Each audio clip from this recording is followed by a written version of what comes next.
Thank you very much, Dr. Patura. And please let me introduce our next speaker, Professor Howden Chapman, who is a professor at the University of Otago, Wellington, New Zealand, where she teaches public policy. She is the director of the Hitaringa Orangna Housing and Health Research Program. In 2014, Howden Chapman was awarded the Prime Minister's Science Prize and is the first woman and social scientist to win this prize. She is also the chair of the WHO Housing and Health Guideline Development Group and a fellow of the Royal Society of New Zealand. Please welcome Professor Howden Chapman.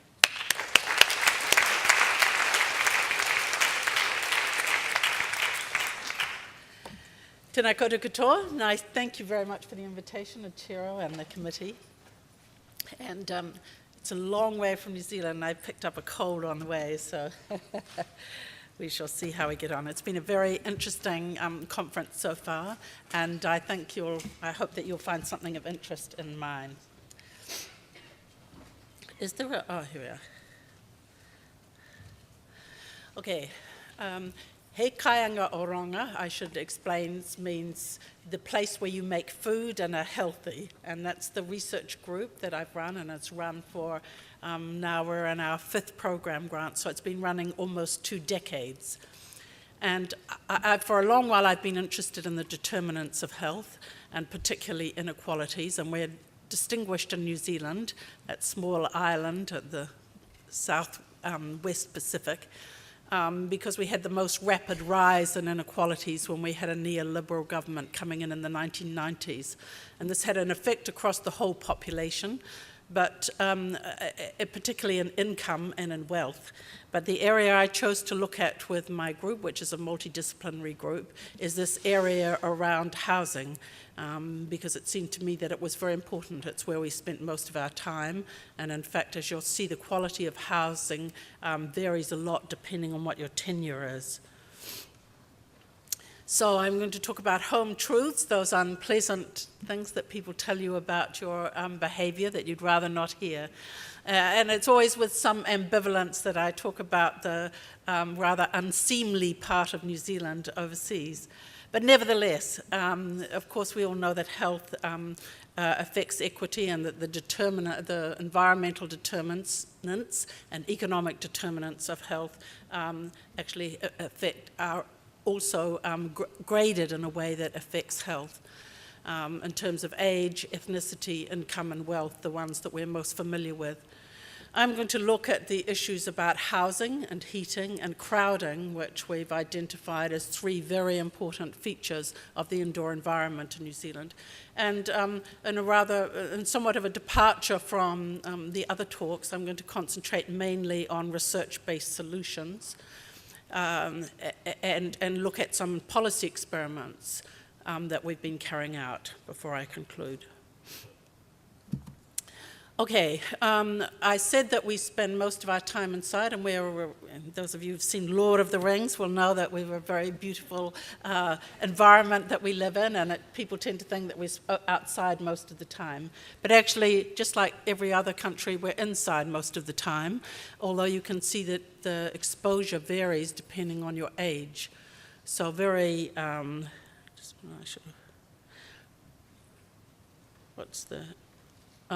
So if you're a young child or an older person after retirement, you're more likely to spend more of your time inside. But even those of us who are in middle years, we spend most of our time still inside. So the quality of the indoor environment is very important. So New Zealand houses are very old and cold. They're made basically of wood because that was the raw material that was very readily available. And in fact, many ways quite similar to Finnish houses. And we imported a lot of the bungalow-style housing, or at least the plans from them, from California. So bungalow, meaning, the Indian word, or the Hindu word, villas, the Italian word. People thought that we were actually in a very hot country, but in fact we're a temperate maritime country, and the housing isn't really very suitable for our environment. And the settlers who came were Scottish, and they have this idea that you only heat one room of the house. And curiously, it's considered, even as a luxury good, even people on high incomes only heat one room of their house. Heating the whole of the house is very rare in New Zealand. Nonetheless, heating is a very important part of energy consumption in New Zealand. Most of our electricity is renewable energy. We share with Finland and Iceland. 80% close to our electricity now is generated from hydro rather than coal. And so one of the points that I want to make is that by looking at the indoor environment, of course our main outcome is health that we're looking at. I work in a Department of Public Health. But we're also very interested in the quality of housing and the effect that that has on heating and therefore on energy and therefore on carbon emissions. So I'm going to pick up this idea of co-benefits, the idea that you can look at one outcome and that is linked like pearls on a necklace to another one. And that's very useful, and I have used it in framing the results of our studies to the success of governments. Now, just very briefly, a bit on the physics of housing. Those of you who've had long journeys across the states, as I've done, will know it's almost impossible to get the car comfortable for the people in the front and in the back. It's either too hot or too cold or too whatever. Well, a house is even more complicated. Cold indoor air, of course, is hard to heat, and mold, which we have a lot of in New Zealand. Going to stop you all wanting to come there. Grows very well in damp air, and we have a maritime temperate climate, so the temperature changes a lot. It's a bit like Vancouver in temperature. Viruses survive for long on cold surfaces, and in fact work done by an environmental science laboratory thinks that one of the successive childhood infectious diseases we have occurred because the coldness of the houses meant that the virus survived for longer on those surfaces. Of course, cold stresses the immune system, and blood, which of course we're mainly made up of, thickens when cold. So there's many communicable and non-communicable diseases related to housing conditions. This is an old house, but we took this picture of the mold that was growing on a roof. And in fact, we're being very interested in the studies in Chicago of aspergillus and the various molds which can have toxins in them. There is an issue, of course, whether people actually use enough heating. There's that very interesting series of American articles on to heat or to eat, the choices that people have to make between if they've got limited disposable income, about how they're going to allocate their money. And in New Zealand, unlike the European Union, we don't have a fixed target for trying to reduce income inequality, housing and energy inequality, but it's estimated that 25% of households in New Zealand have their houses below 18 degrees, which is the minimum comfortable temperature, really, and the temperature that the WHO recommends as a minimum. The school system in New Zealand is good, a public school system. This comes from one of the schools that we work with, and I put it here to remind us that if a child has days off school, then that's likely to detract from their educational performance. And this is every child in the school has their picture on the side of the school. And so we've used one of the outcomes that we've linked to the other co-benefits is the effect of housing on schooling, which I think we don't look at enough. This is highlighted for me because there's a real concern about the deteriorating health of children in New Zealand, which was once put as the greatest country to bring up children in the world, and I was part of this child poverty group.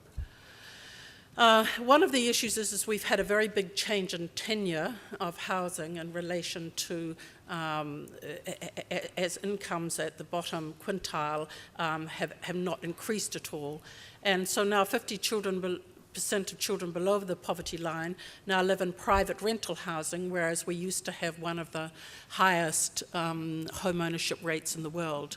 And 19% live in state housing that was built by the first Labour government before the Second World War. And of course, sadly, you'll see that the ethnic differences between people who are in home ownership or in rental are predictable. The migrants from the Pacific, Tonga, Samoa, and Fiji, are more likely to live in crowded households, and as are Māori, the indigenous people. Crowding is very rare in European households. And you see the interaction between crowding and no heating. 9% of people who are in crowded households use no heating whatsoever.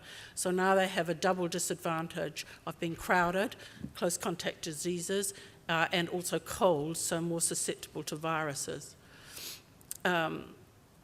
So we have an increased incidence of disease and rising rates of close contact diseases. The meningococcal meningitis disease is now on the wane, but we have a very high rate of rheumatic fever. It passed under the radar for a while until my colleague Michael Baker pointed out that there was, in fact, the rate was rising in Māori and Pacific children. There's also childhood pneumonia, bronchiectasis, and childhood pneumonia acquired in New Zealand, tuberculosis acquired in New Zealand too. So we're a developed country in the top 20 of the OECD, but you wouldn't think so from this. So we think that the link between crowding and infectious disease is this pattern of people getting together in one room of the house and spending more time there because the rest of the house is cold. And we published this in the Lancet. And here you can see, this was not terribly popular with the government, but you can see that the rate for Māori, the indigenous population, is double the rate of Europeans. And for the Pacific people who come from those outlying Pacific islands, it's even higher. And they're often, because there's a stand-down period in which you're eligible for state housing. So people take people into their houses, their brothers and sisters, or some other member from their family. But it's not to say that this is, that people don't like their privacy and don't recognize that this is not very good for their children's health. Almost every culture that has various informal rules, like the Sicilian one, guests and fish begin to stink after 3 days. And so most people actually like their friends and relatives coming, but they don't like them to stay too long. I try and remember that one.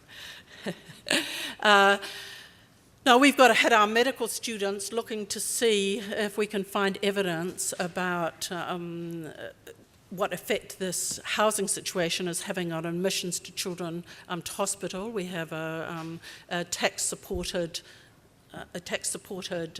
health system. Parents of children under 15 who are admitted to the Wellington Hospital where I live, where I live in Wellington, half of them had their house colder than they would like.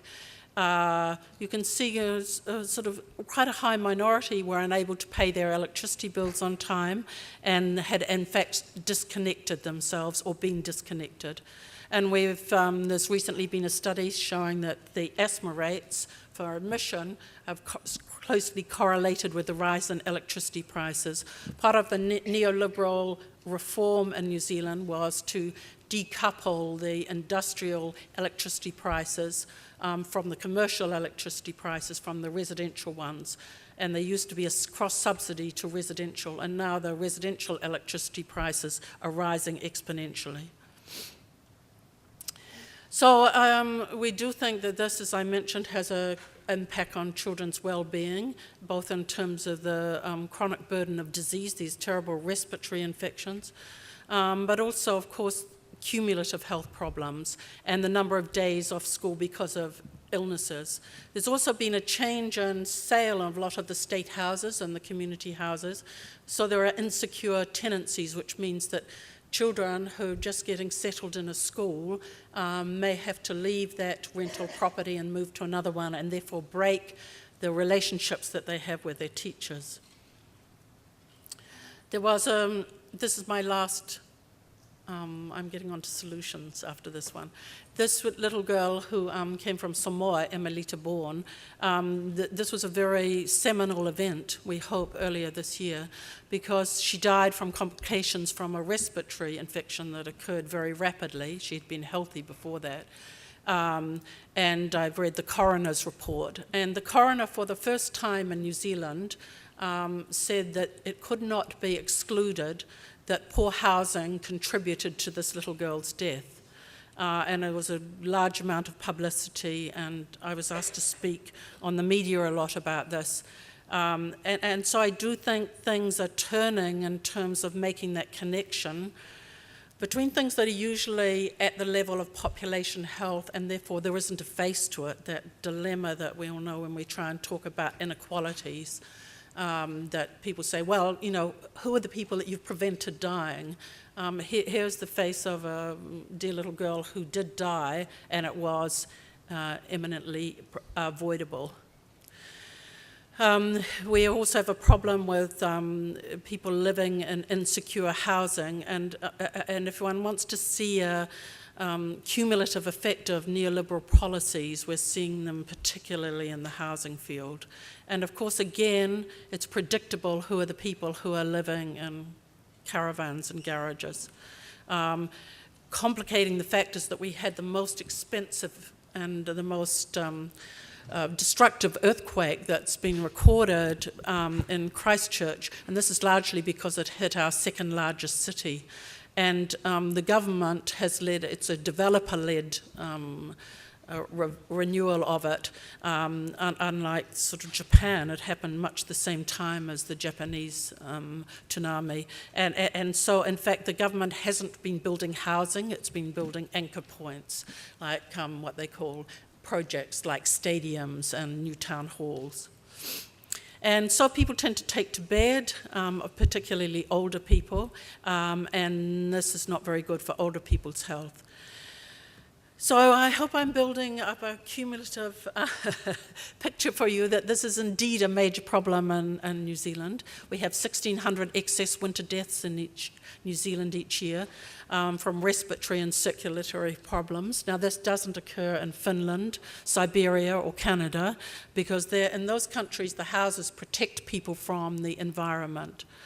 And working on the census mortality link study. We have a similar study that they do in Finland, but we have anonymized linkages, not the sort of direct linkages by name.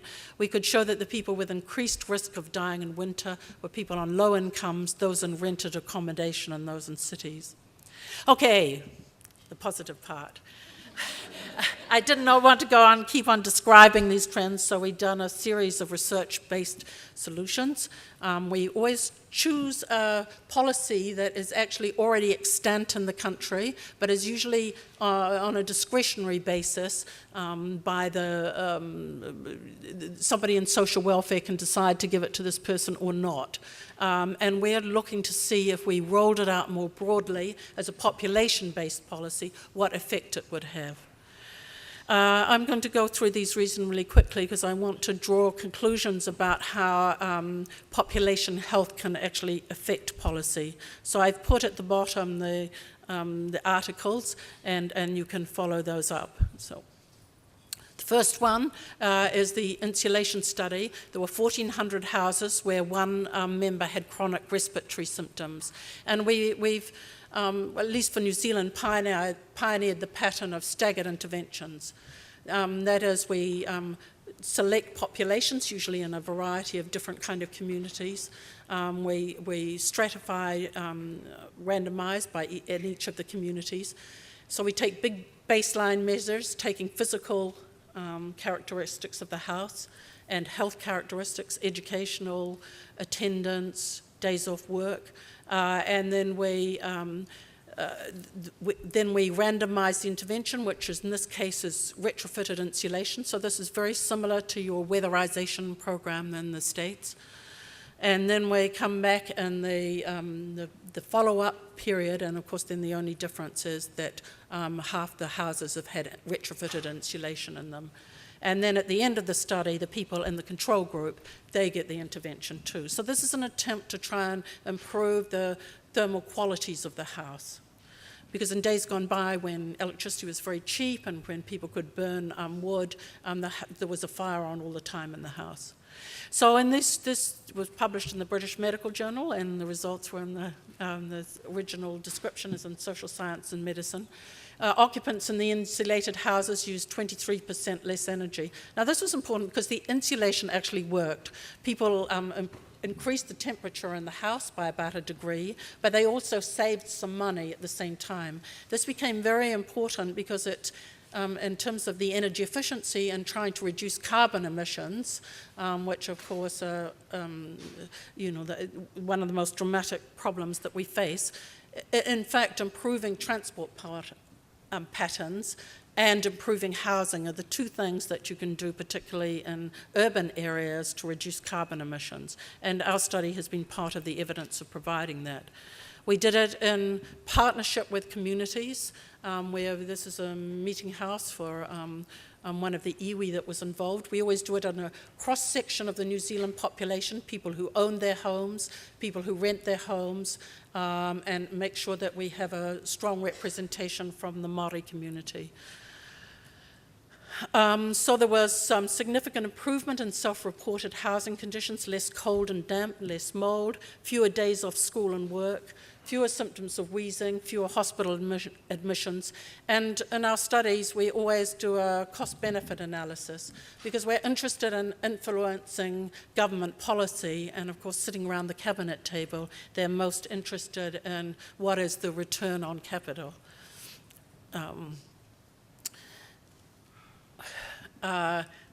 Ichiro might recognize this. This is where he went to medical school. This is down in Dunedin. And this is a series of ironic beer ads we have where with the joke at the end being, yeah, right. And I have to explain this. It basically, fan bake is one of the instructions that you have on your stove when you're wanting to distribute the heat all around the stove. And so this is one joke to another of a student saying, use fan bake, it heats the room quicker. In other words, students really don't use much heat, and they're saying, oh, if you must be a sock, just turn on the heater and turn on the stove and open the stove door.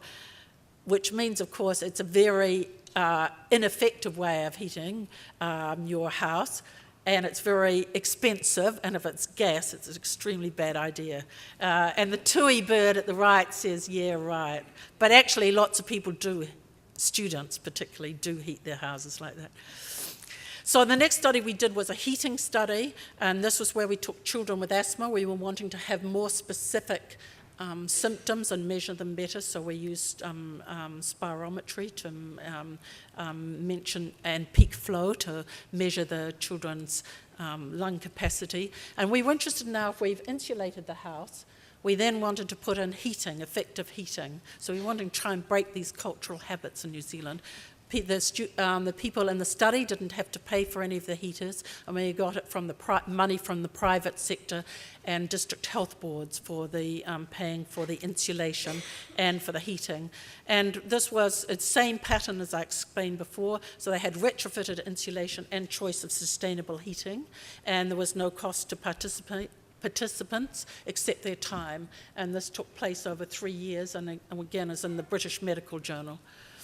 So we took out these very old-fashioned kind of heaters here that I had when I was growing up, and the thing we were most concerned about, because landlords don't have to provide heating, so people, renters, take around these unflued gas heaters manufactured in China and other countries and have become very widespread in New Zealand. And of course that's like burning 1,000 cigarettes in your living room. It's formaldehyde and particulates and carbon monoxide.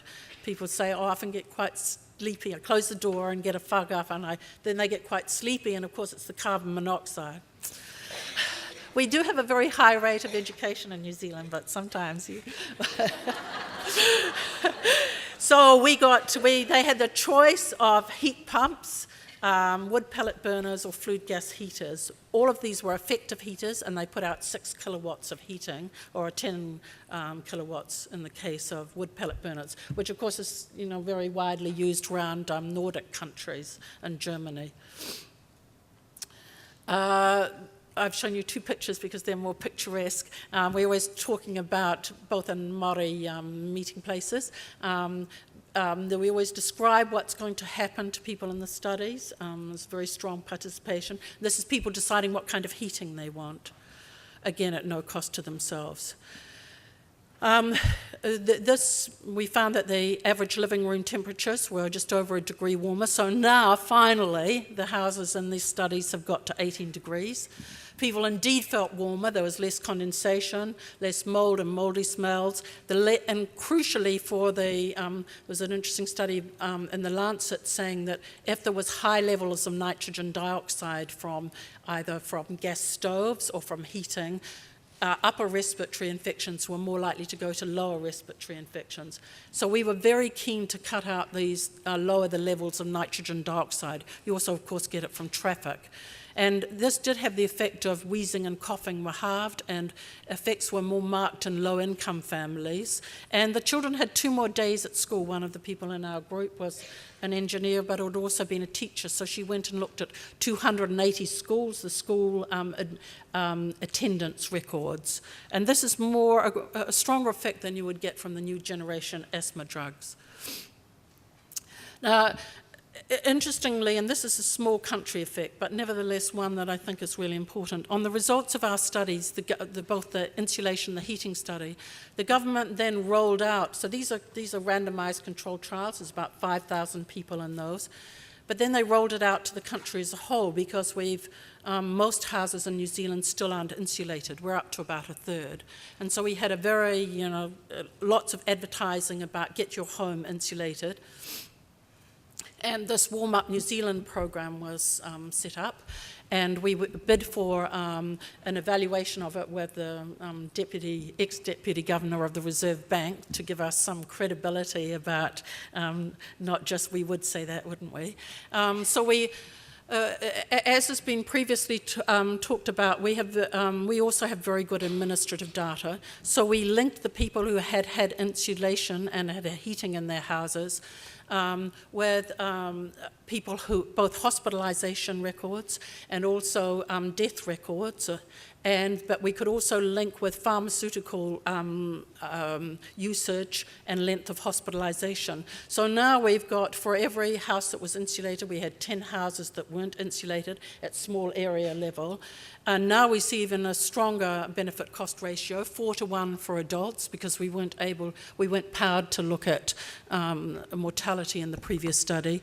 And for those over 65 who went back to a house after they'd been in a hospital that had been insulated and heated, it was a very significant reduction in mortality for those adults. For children, though, it was also cost-benefit a ratio of 6-to-1. So now you're getting a very effective intervention. And I like this. There were lots of these ads. 500,000 Kiwis snug as a bug in a rug from that study.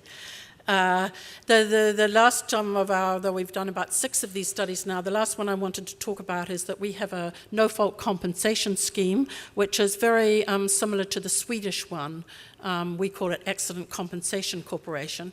Now, this is not only a very good social welfare measure, it's designed that if you have an injury, whether it's at home or a traffic accident or tripping out the hall on the coffee that someone tried to bring in here but didn't, and it fell all, spilt all over the ground, that you will get rehabilitated back to your work, back to being a housewife or whatever.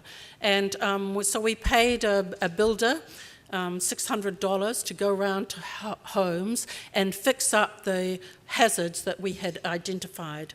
And you can see here, you can see here the builder is putting non-slip strips on the stairs and things like a handrail at the back door where people are carrying out washing to put washing out. Very simple things. And we were really, this got published in The Lancet. This is our home injury prevention intervention.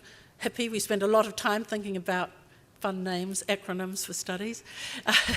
800 households in Taranaki. It's on the North Island, on the west coast, and it was carried out in partnership with this Accident Compensation Corporation, and does remediating common housing hazards, reduce injury rates and ACC claims.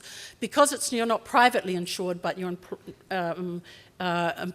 insured by the state, essentially, it means that there's no filtering out of people who can't afford to claim for injuries. And we found a 26% reduction in rate of falls and injuries a year, and even greater for injuries that could be directly linked, in fact, to these home modifications that we've made. Now, I'm going to go through this quickly, but so we've shown that insulation has an effect, heating is even more effective, and that if you spend a small amount of money, you can save a lot of money, both to the health and welfare to the person who you've stopped falling, but also to the state in terms of hospitalization and rehabilitation. But we got particularly concerned about the poor state of rental housing, which has increased in New Zealand along with the drop in incomes in the bottom quintile. And so we thought, well, this is an area where we can have some leverage about housing, because this accommodation supplement is very similar to your federal government's Voucher 8. But whereas in the States, the federal government will say, well, if you're a landlord and you're a tenant that's going to use Voucher 8, you have an inspection in the home to check that it's of a sufficient standard. But that's not true in New Zealand, and we're essentially trying to replicate the Voucher 8 system in New Zealand. Because we know that, in fact, private rental housing is of poorer quality than home ownership. Now, we have shown also, as an aside, that these state houses, and these people are standing outside the first state house that was built in New Zealand, built in the, just before the Second World War. And we went back and we fixed up the house, insulate and heating, and made sure that they weren't crowding. It was a program that was done by linking between housing services and also the district health services. So then both went in to cooperate to try and improve the housing. And after that healthy housing program, acute and arranged hospitalizations fell by over a quarter. And it was particularly marked for the most intensive intervention, where the housing officers went in and said, there's too many people living in this house. And so they were either shifted to another house, or another bedroom was built onto the house. And in fact, with an architect in the local Tokelau community, we designed with a house that would allow an extended family to live healthily. There's 11 people living in this house, and this is the blessing ceremony of it. It's a house that belongs to Housing New Zealand, to show it's perfectly possible for 3 generations to live healthily in a house as long as you've got enough room. So the last thing we did is trying to replicate this, not the last thing, a thing we do is trying to replicate basically the Voucher 8 processes in New Zealand. And we worked with 5 councils in New Zealand, and we pre-tested it to just check that the measures that were all based on our community trials and had all been shown to improve the health of the population, that it was possible to measure them around a house. And you can do it in a trained inspector between 30 minutes and an hour. And the kind of research items are the ones that I talked about that come from the interventions in our previous studies. And so we're doing a quasi-experiment here.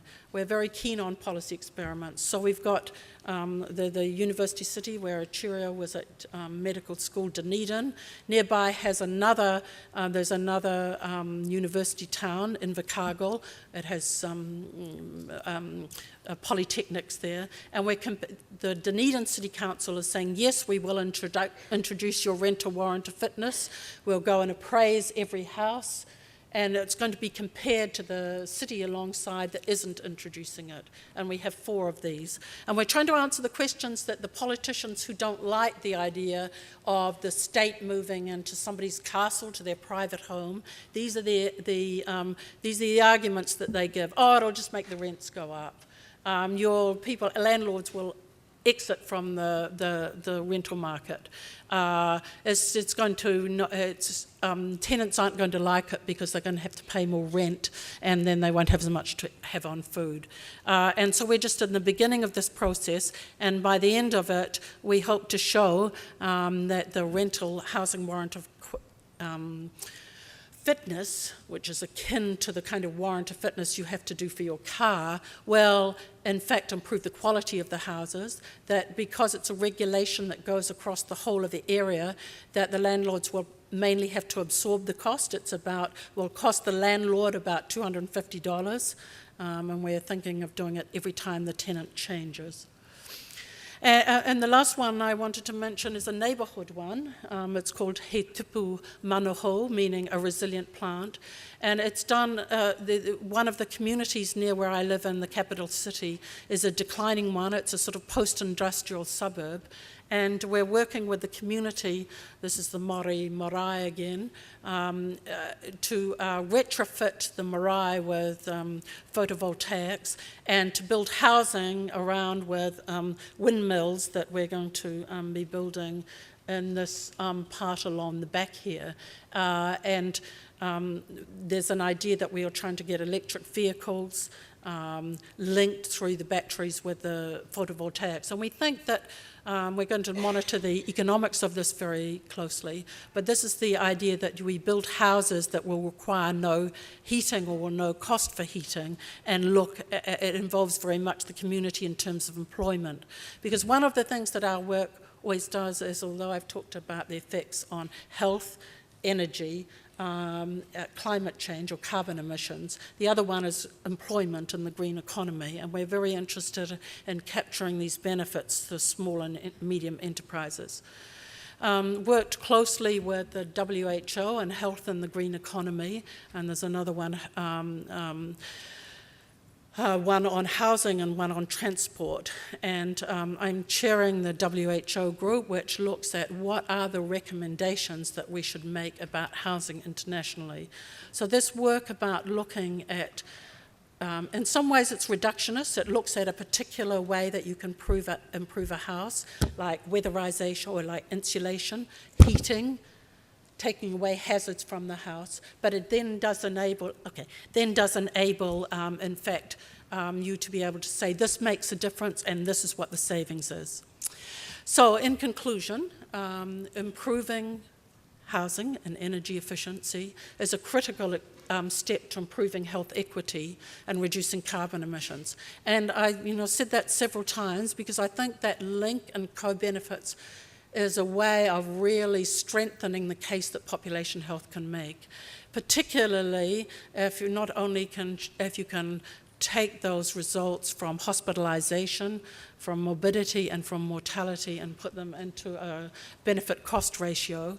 I think we are a small society, we're 4.5 million. Nevertheless, the community studies provide robust results to inform policy making, and that was one of the reasons I think that we got the Prime Minister's Prize, although a rather cheeky journalist said to the Prime Minister, who's very conservative, "Oh, you're going to listen to Professor Howden Chapman's advice now?" And he said, "Oh, yes, we're going to bring her in and talk to her." But he never did. And policy experiments with the communities, where we work very closely with them, and end users, I think can improve trust and the kind of the view that people feel that they're creating knowledge that politicians and policymakers are going to hear. So I've learned a lot from American housing policy, and I hope you've learned something from a small country in the South Pacific. Thank you.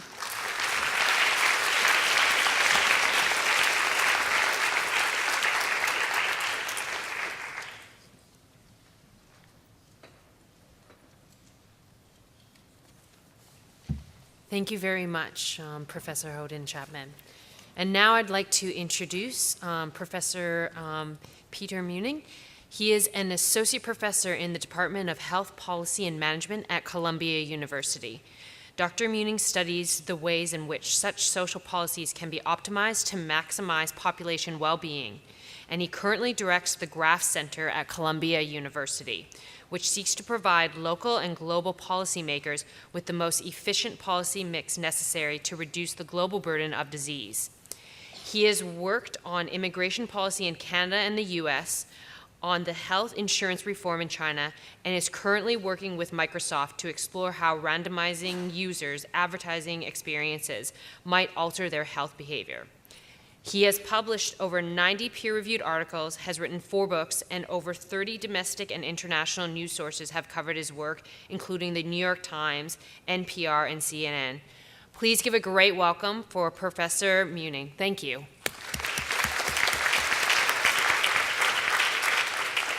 Thank you so much. Thank you, and I really want to thank Ichiro Kawachi for bringing me here. The hotel was awesome, by the way. So I just have like a very brief time, and what I'd like to do with this time as a discussant is use the last 2 lectures as a frame to sort of challenge a lot of what we've been presented today, and make it harder for Sanjay, who's coming up after me, hopefully, to give his lecture. No, he won't have any problem. So, you know, in public health, fundamentally, what's our job? Our job is to figure out what makes us sick and get rid of that thing, right? That's basically it. It's very, very simple. And there's an ideal way of doing this. The ideal way of doing this is to, you know, use observational studies to figure out what might be risk factors for that disease that's out there, and then prove that those risk factors are in fact real risk factors and quantify how big of a risk they are. And then we design policies to get rid of those risk factors and then prove that the policies work, right? Sounds simple? Well, what's the reality? The reality is that public health researchers are kind of like a bunch of cockroaches, right? We're out there like scrambling for food and bringing it back to our chairs and co-op committees, and I'm like, I got this half-eaten peanut butter and jelly sandwich under the refrigerator. And then the chair is like, you have tenure, Laurel. And so it's a really, really disorganized approach to understanding how do we make people healthy, right? And I think the challenge of housing and neighborhood effects is one sort of lens for thinking about this disorganization and this challenge, right? So, you know, here's somebody's house, and when we see this, we think unhealthy. There's something bad about this. We can't exactly say what it is, but there's something wrong, and we need to fix this housing situation, right? But the reality is that this is not a housing problem, is it? It has something to do with the owner. And whatever it has to do with the owner may well, not definitely, but may well relate to social policies that happen not to the owner, but to the owner's grandparents and parents, right?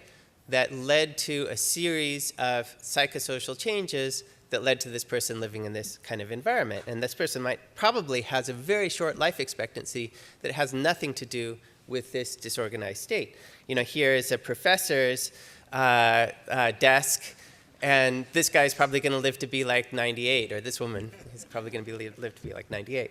So it's not the disorganization per se that's the health threat here, right?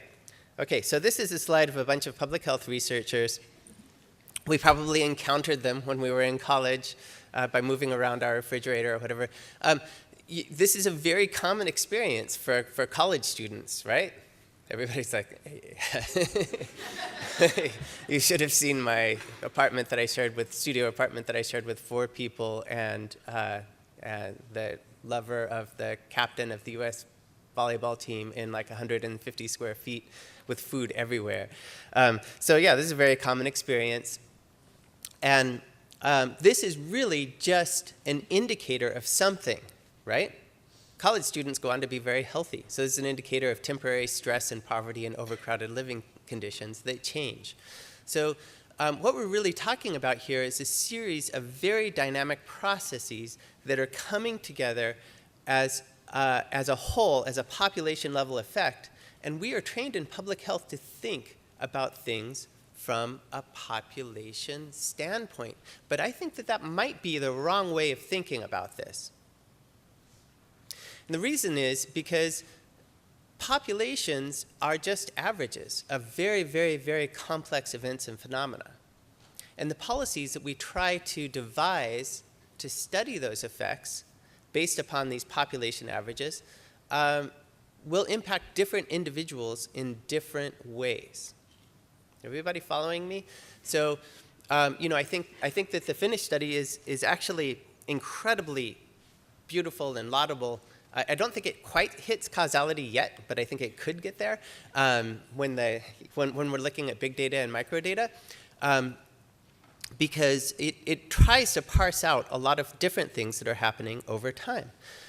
Usually what happens when we try to make jumps between observational studies and experiments is that all of the benefits sort of like vanish, or they become really small, right? So, the effect sizes that we see in the literature for income gradients, for educational gradients, for disorganized neighborhoods, for housing conditions, when we actually try to do something about it, they shrink way down, disappear, and sometimes even flip. So what is going on? Well, I've built most of my career trying to look at this basic thing by thinking from a population standpoint, and then trying to go back to these old experiments and match them with mortality data and then do cost-effectiveness analyses based upon those results, and that's a big idea. But once I get the results, I start to realize, well, do we even have enough of an impact? Do we have enough of an effect to do a cost-effectiveness analysis to say whether this social policy is worth something? So, MTO is a classic example, nothing that I had anything to do with, although I've worked with some of the people. Here's a policy experiment in which, part of it was to take people and either randomize them to receive a voucher to move into a low-income neighborhood from public housing or into a non-poor neighborhood from public housing. The intervention was relatively weak in effect, and only half of the people took it up. And then, 20 years later, we did see some impacts. They were really small, really small. Some impacts on obesity, some impacts on diabetes, suggesting that people were exercising more or getting more physical activity and probably eating better in these wealthier neighborhood contexts. And that could be for a lot of different reasons. It could be because other people are exercising. It could be because the streets are more walkable. It could be because you're watching people eat better food. It could be because there's less access to alcohol and tobacco stores. It could be any of those things. It could be some amalgamation. It could be some mixture of these things. So let me take another example. Another example would be welfare reform. So I thought this was a really cool social experiment. This is actually one of the few times in U.S. history where policymakers have acted rationally. People stood outside of their ideology and looked at this problem scientifically, and they said, we asked the following question. Conservatives, we're asking a very valid question. Is our welfare program hurting us as a society? And is it really helping poor people? Because isn't it creating dependency? Isn't it costing taxpayers lots of money that could be spent on making our roads safer and building public transit systems and things like that? Buying jets and bombing foreign countries, all sorts of cool things we can do with that cash. So they set off in a number of randomized controlled trials in all these different states to look at what happens when you remove time limits from welfare to say, after 5 years, you're cut, but in that time, you can go out and get a job. That's a basic fundamental piece of it. It looked different in every state in different ways, but that's a basic fundamental notion of it. And what it found was that employment increased and earnings increased for the almost entirely single female mother population that was benefiting from this program. So objectively speaking, it was a huge success. Using these randomized controlled trials, we implemented it in the real world. It also looked like a huge success. Welfare rolls dropped. The income of the single mother families increased slightly, employment increased slightly. And then I went back and linked some of those studies to mortality data. And interestingly, mortality also increased from the original randomized controlled trials. And some people have gone back and looked at differential implementation by state and found that infant mortality also increased after the introduction of temporary assistance to needy families, which is this program. Well, what's going on? What's going on is that we're thinking in population ways, I think. The reality is that single mothers are not a homogeneous group. Some are functional and eager to work and have resources at their disposal and just needed to have a door open in which they weren't locked into this program. Those were the women that the Republicans were thinking about when they pushed for these experiments. But there's also people who are on welfare because they're physically disabled, they're mentally disabled with depression. There's all sorts of reasons. There are lots of people who cannot work because of mental or physical illness. You just can't get a job. It's also going to have spillover effects on their kids, right? Because if there's no parents at home, that's going to have some impact on the kids, right?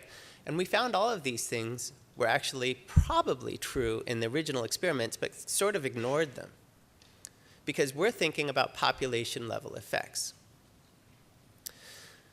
So when we think about something like housing, we could think about two houses of people that live next to one another. One resident is looking a lot like the other resident. This house happens to have oil as a burner. This house happens to have gas. It's a building. There's lots of tenants there. And we think about a policy like keeping heating at one level. We have that in the US and a lot of places, and usually leads to really, really hot buildings. Keeping heating at one level. Well, imagine now that India turns into a massive superpower and 1.4 billion Indians now own cars and the price of oil skyrockets, right? So the guy in the gas-fired boiler building is going to go on living his life in a nice warm apartment. The guy in the oil-fired building is probably going to get his rent jacked up and become food insecure or homeless. Maybe. We have to think about these distributional effects. And the way that we are trained as public health researchers is not to think about a group of individuals, it's to think about a population. So I would challenge this paradigm and say, well, yes, we need these social experiments. We need to know what's going on. Like, income redistribution experiments can only go so far because most of the damage has already been done before the fetus was even conceived, right? There's epigenetic effects all the way through the life course, and changing somebody's income is probably not going to do a whole lot for their health. So we need to think about these things in really complex ways.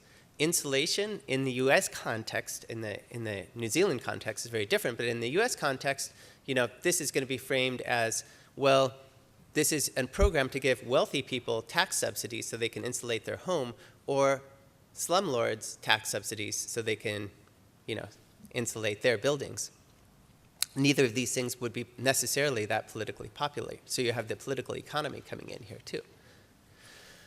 So what's the big solution? Well, I think we definitely need to continue doing experiments and thinking more critically about populations. We need to be thinking about public health not only as a group of individuals and not populations, but also from a less ideological standpoint. I think a lot of people go into their research with a belief about what is true without realizing how incredibly complex this is, and without taking in notions from the left and right and center into the mental map of how the world works. We really need to do that. So what's a solution? Well, we continue with these experiments. We continue thinking more sort of concretely about what our risk factors are. We try to organize them. We need a body, a central force to organize our thoughts about these risk factors and to organize our way of thinking about tackling these social policies. And we need to do economic evaluations of these social policies because some of them might produce big benefits but cost a lot of money that could be saving lives somewhere else, right? If you have a fixed budget, you invest in the most cost-effective strategies, you're going to save the most lives. That's our job as public health researchers. And thinking in terms of individuals, moving towards big data is really going to be a huge, huge, huge boon for public health.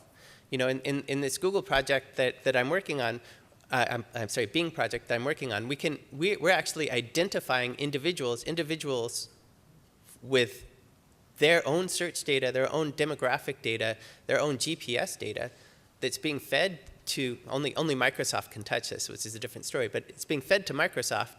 We know where they're shopping, big and tall stores. We know how often they're driving to McDonald's. We know what they're searching for, their health information, and we can follow these things over time, and we can give them different kinds of advertisements, either the status quo or healthy advertisements designed by advertising firms to change their worldview as individuals. Sounds creepy, but that's exactly what is happening to us, everybody in the room, by corporations. How many people here own an iPhone? Yeah, look around. You were all socially engineered to own that iPhone.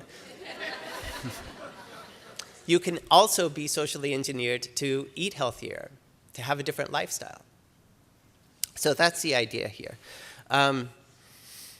So in conclusion, I hope that this like smattering of ideas was challenging to your notion of what you are actually doing and what you've been presented here today. I don't know that there is a utopic vision for how we should move forward in public health, but I do think that we need to critically challenge our belief sets, our mental map of the world, and to think about populations in terms of individuals, to think about situations like disorganized housing or disorganized neighborhoods as really complex ecosystems with no clear, we would need to go into looking at that with no clear preconceived notion of what's causing disease, right? We need to think about it in terms of, well, this could be a putative risk factor, but it could also have to do with these individual characteristics that go way back to before Lyndon B. Johnson's Great Society programs. And how do we think about creating a whole new social policy environment that might address those kinds of social problems? Okay, that's about it. I hope there's some challenging questions that come up after this.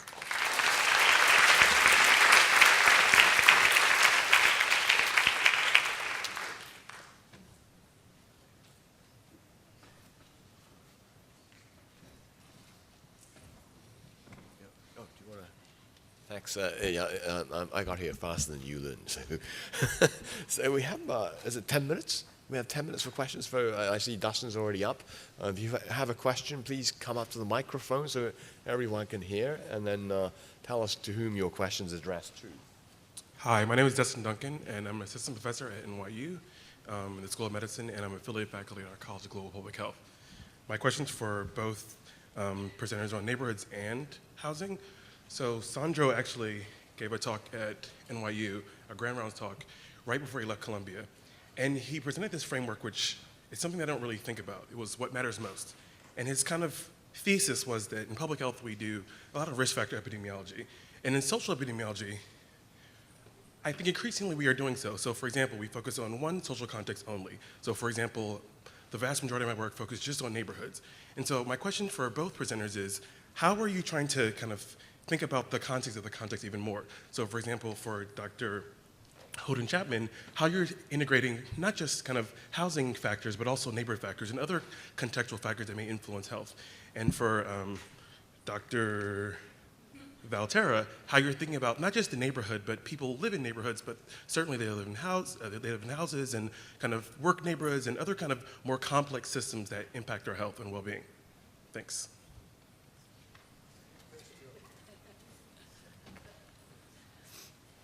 Thank you for your question. Well, I run 2 research groups, He Kaingauranga, and then to answer your question, we wanted to open the door of the house and look at the neighbourhood.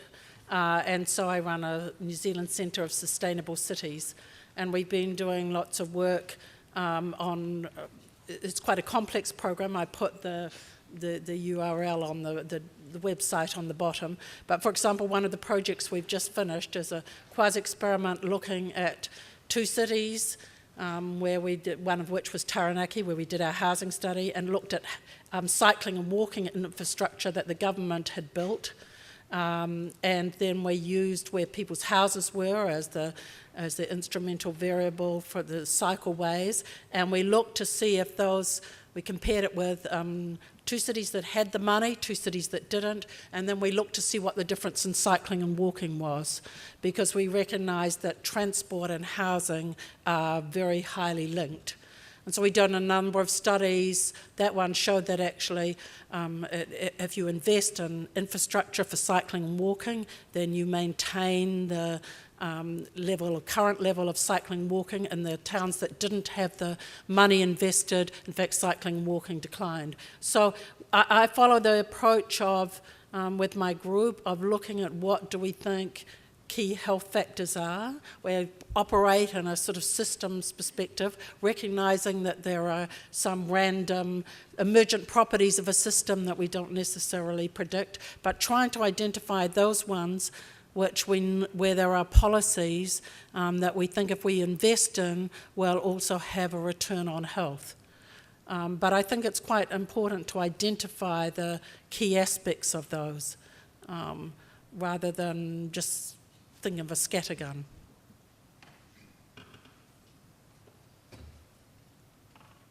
Okay, and if I try to answer, this is of course a very important and interesting question, and also a challenge for empirical research.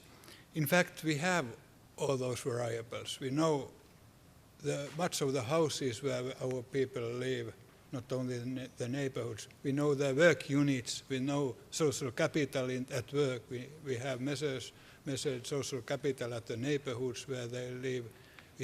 But unfortunately, Finland is a poor country, and I would need at least 20 researchers to really squeeze or tease out of the data all these very complex interactions. But it's doable. It's very difficult. It takes years, but you need the data, and then finally you can try to look more deep and more deep. It's a good challenge for us.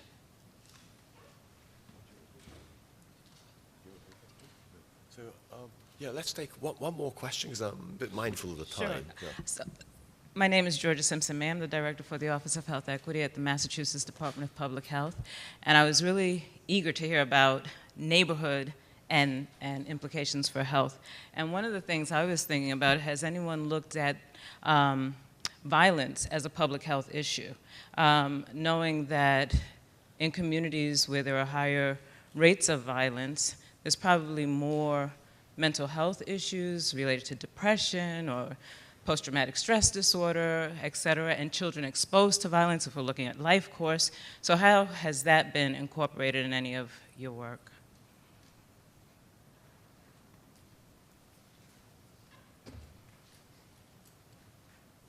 Well, regarding this alcohol availability issue, earlier research which has been done has shown that alcohol-related outcomes are more common in areas where there is a lot of bars or restaurants, so like violence. But what has been lacked in these data is that there are very few data where the drinking habits of individuals have been measured. So it's more like an ecological data. But surely there's a lot of work done showing that for instance, violence is not randomly a random issue, but clustered by neighborhood characteristics. Then the one thing where we have looked violence was related to this childhood adversities. So probably there was some results related to violence, though our measure did not specifically ask if you were abused physically or so in your childhood. But that's not an area where I would be an expert to answer more. Well, I'd add just my own comment, which is that probably the level of violence exposure in Finland is much less than in the U.S. cities. I don't know whether Cheryl Clark is here, but she has done some of the really interesting studies of community exposure to violence in relation to mental health and other outcomes. In the MTO study, which has been mentioned several times, the economists who did it noticed that one of the biggest changes that the individuals who moved from high poverty to low poverty neighborhoods noticed after a couple of years is that they stopped hearing gunshots, random gunshots at night. They cut back on their antidepressant medication, and maybe that's one of the reasons why people lost weight. But anyway, I want to thank the two speakers and the discussant. They're really wonderfully stimulating presentations. Let's break for 15 minutes, and then we'll come back for this final session. But thank you for your talk.